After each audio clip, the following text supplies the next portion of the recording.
Hi friends, welcome to my channel. కార్తీక పురాణము 13వ అధ్యాయం. చేయవలసిన పారాయణం. కన్యాదాన ఫలము. వశిష్ఠ మహాముని జనక మహారాజుతో ఇలా అంటున్నాడు. కార్తీక మాసంలో ఇంకను విధిగా చేయవలసిన ధర్మములు చాలా ఉన్నవి.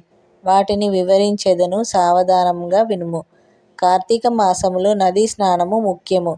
దానికంటే ఒక పేద బ్రాహ్మణుని కుమారునకు ఉపనయనము చేయుట చాలా ముఖ్యము. ఒకవేళ ఉపనయనమునకు అగు ఖర్చు అంతయు భరింప శక్యము కానప్పుడు మంత్ర అక్షంతలను దక్షిణ తాంబూలాది సంభావనలతో తృప్తిపరచినను ఫలము కలుగును. ఈ విధముగా ఒక పేద బ్రాహ్మణుని బాలకునికి ఉపనయనము చేసిన ఎడల ఎంతటి మహాపాపములు చేసి ఉన్నను ఆ పాపములన్నీ పోవును. ఎన్ని నూతులు తటాకములు త్రవ్వించినను పైవాటి కన్నా ఒక బ్రాహ్మణ బాలునికి ఉపనయనము చేసినందువలన వచ్చు ఫలమునకు సరితూగవు. అంతకన్నా ముఖ్యమైనది కన్యాదానము. కార్తీక మాసమందు భక్తి శ్రద్ధలతో కన్యాదానము చేసిన ఎడల తాను తరించుటయే గాక తన పితృదేవతలను కూడా తరింపచేసిన వాడగును. ఇందుకొక ఇతిహాసము కలదు, చెప్పెదను, శ్రద్ధగా వినుము అని మహర్షి చెప్పుచున్నాడు. ద్వాపర యుగంలో వంగ దేశములో గొప్ప పరాక్రమవంతుడు శూరుడు అయిన సువీరుడను ఒక రాజు ఉండేవాడు. ఆ రాజుకు రూపవతి అను భార్య కలదు. ఒకసారి సువీరుడు శత్రురాజులచే ఓడిపోయాడు. ఓడిపోయి భార్యతో కలిసి అరణ్యమునకు పోయి ధనహీనుడై నర్మదా నదీ తీరంలో ఒక పర్ణశాలను నిర్మించుకొని కందమూల ఫలాదులను తినుచు కాలము గడుపుచున్నాడు. కొన్ని రోజులకు అతని భార్య ఒక ఆడపిల్లకి జన్మనిచ్చింది. ఆ పిల్లని అతి గారాబంతో పెంచుచున్నారు. క్షత్రియ వంశమందు జన్మించిన ఆ బాలికను ఆహారాది సదుపాయములు సరిగా లేకపోయినప్పటికీ శుక్లపక్ష చంద్రుని వలె దినదినాభివృద్ధి నొందుచు అతి గారాబంతో పెరుగుచున్నది. ఆమె చూచుటకు కనుల పండుగగా ముద్దులొలుకు మాటలతో చాలా ముచ్చటగా ఉన్నది. దినములు గడిచిన కొలది బాలికను నిండు యవ్వన దశ వచ్చినది. ఒకరోజు వానప్రస్థుని కుమారుడు ఆ బాలికను చూసి ఆమె అందచందాలకు పరవశుడై ఆ బాలికను తనకిచ్చి పెళ్లి చేయమని ఆ రాజును కోరాడు. అందుకు ఆ రాజు, ఓ ముని పుత్ర, ప్రస్తుతము నేను చాలా బీద పరిస్థితిలో ఉన్నాను. అష్టదరిద్రములు అనుభవిస్తున్నాను. మా కష్టములు తొలగుటకు గాను నాకు కొంత ధనమిచ్చిన ఎడల నా కుమార్తెనిచ్చి పెళ్లి చేయెదను అని అన్నాడు.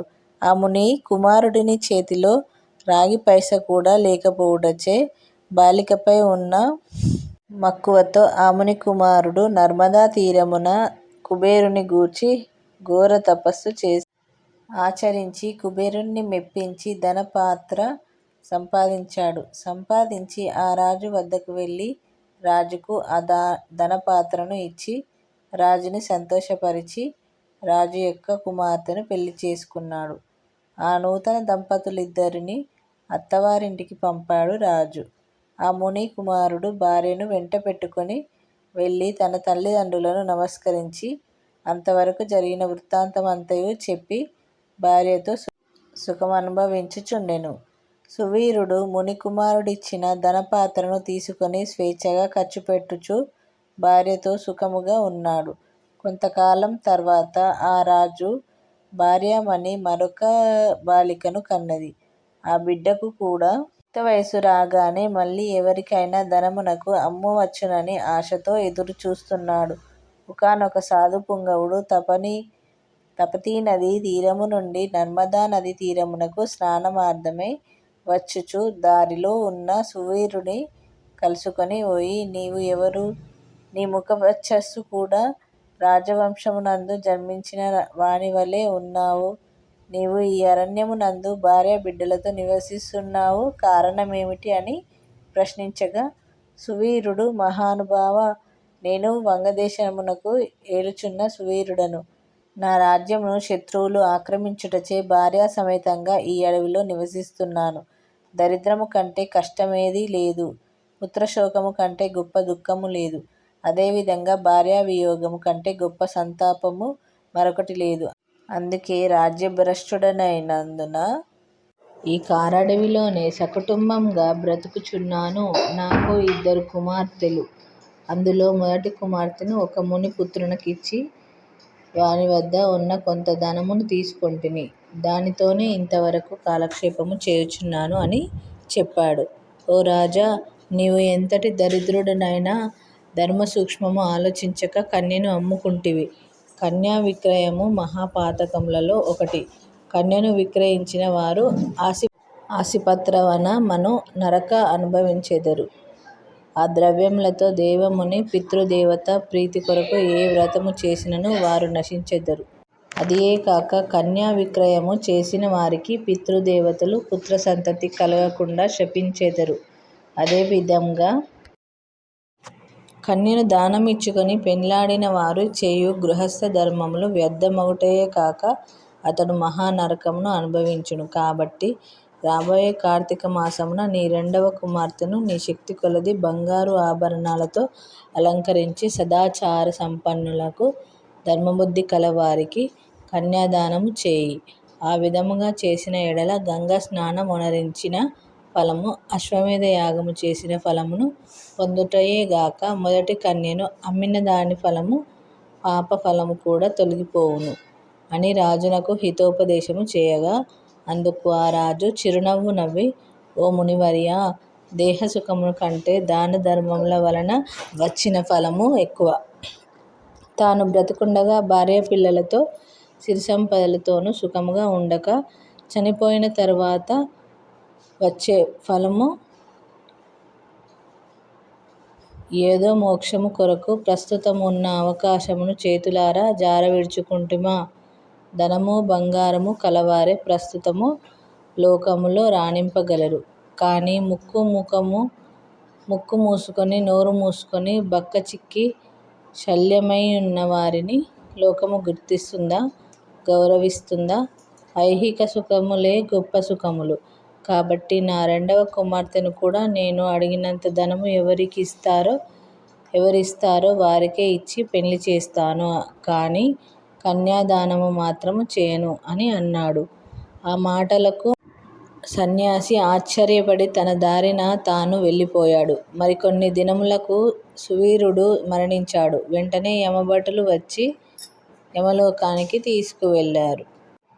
యమలోకములో ఆశీపత్రవనమను నరక భాగమున పడవేసి అనేక విధములుగా బాధించారు. సువీరుని పూర్వీకుడైన శృతకీర్తి అను రాజు ధర్మయుక్తంగా ప్రజలను పాలించి ధర్మాత్ముడై మృతి చెందిన పిమ్మట స్వర్గమందు సర్వసౌఖ్యములు అనుభవించుచున్నాడు.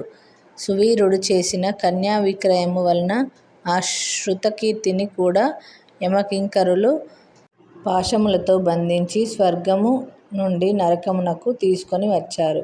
అప్పుడు శృతకీర్తి, నాకు తెలిసినంత వరకు ఇతరులకు ఉపకారమును చేసి దానధర్మాలు యజ్ఞయాగాదులు చేశాను. నాకు ఈ దుర్గతి ఎలా కలిగినది అని నిండు కొలువు తీరి ఉన్న యమధర్మరాజు వద్దకు వెళ్ళి నమస్కరించి, ప్రభూ, నీవు సర్వజ్ఞుడవు, ధర్మమూర్తివి, బుద్ధిశాలివి, ప్రాణకోటి అంతయు సమానంగా చూసుకున్నావు. నేనెన్నడూ ఏ పాపము చేసి ఉండను. నన్ను స్వర్గలోకము నుండి నరకమునకు తీసుకువచ్చుటకు కారణమేమిటి అని తెలియజేయండి అని ప్రాధేయపడ్డాడు. అప్పుడు యమధర్మరాజు శృతకీర్తిని చూసి, శృతకీర్తి, నీవు న్యాయమూర్తివి, ధర్మరాజుడవు. నీవెటువంటి దురాచారాలు చేసి ఉండలేదు. అయినా కాని నీ వంశీయుడగు సువీరుడు తన జ్యేష్ఠపుత్రికను ధనమున కాశించి అమ్ముకొనెను. కన్య నమ్ముకొనే వారి పూర్వీకులు ఇటు 3 తరాల వారు, అటు 3 తరాల వారు ఉన్న వారంతటి పుణ్యపురుషులైనను నరకమును అనుభవించుటయే గాక నీచజన్మ ఎత్తవలసి ఉంటుంది. నీవు పుణ్యాత్ముడవైనను ధర్మాత్ముడవైనను తెలుసు కాబట్టి నీకొక ఉపాయము చెప్పెదను. నీ వంశీయుడగు సువీరునకు మరి ఒక కుమార్తె కలదు. ఆమె నర్మదా నదీ తీరమున తన తల్లి వద్ద పెరుగుతున్నది. నా ఆశీర్వాదము వలన నీవు మానవ శరీరము దాల్చి అక్కడికి పోయి ఆ కన్యను వేదపండితునకు శీలవంతుడగు ఒక విప్రునకు కార్తీక మాసమున సాలకృతంగా కన్యాదానము చేయుము. ఆ విధంగా చేసిన ఎడల నీవు నీ పూర్వీకులు సువీరుడు మీ పితృగణములు కూడా స్వర్గలోకమున వెళ్ళెదరు. కార్తీక మాసంలో సాలంకృత కన్యాదానము చేసినవారు మహాపుణ్యాత్ముడగును. పుత్రికా సంతానము లేనివారు తమ ద్రవ్యముతో కన్యాదానము చేసిన లేక విధివిధముగా ఆబోతునకు వివాహమొనర్చినను కన్యాదాన ఫలమవచ్చును. కనుక నీవు వెంటనే భూలోకమునకు వెళ్ళి నేను తెల్పిన విధంగా చేశావంటే ఆ ధర్మకార్యము వలన నిన్ను తరింతురు. పోయిరమ్ము అని పలికెను. శృతకీర్తి యమునకు నమస్కరించి సెలవు తీసుకొని నర్మదా తీరమున ఒక పర్ణకుటీరములో నివసించుచున్న సువీరుని భార్యను కుమార్తెను చూసి సంతోషపడి ఆమెతో యావత్తు విషయములు వివరించి కార్తీక మాసమున సువీరుని రెండవ కుమార్తెను సాలంకృత కన్యాదానము వివాహము చేశాడు. ఆ విధముగా కన్యాదానము చేయుట వలన సువీరుడు కూడా పాపవిముక్తుడై స్వర్గలోకములో ఉన్న పితృదేవతలను కలుసుకొన్నాడు. కన్యాదానము వలన మహాపాపములు కూడా నాశనమగును. వివాహ విషయంలో వారికి మాట సహాయము చేసిన కాని పుణ్యము కలుగును. కార్తీక మాసమున కన్యాదానము చేయవలెనని దీక్షబూని ఆచరించిన వాడు విష్ణు సాన్నిధ్యమును పొందుదురు. శక్తి కలిగి ఉండి ఉదాసీనత చూపువాడు శాశ్వత నరకమునకు వెళ్ళును.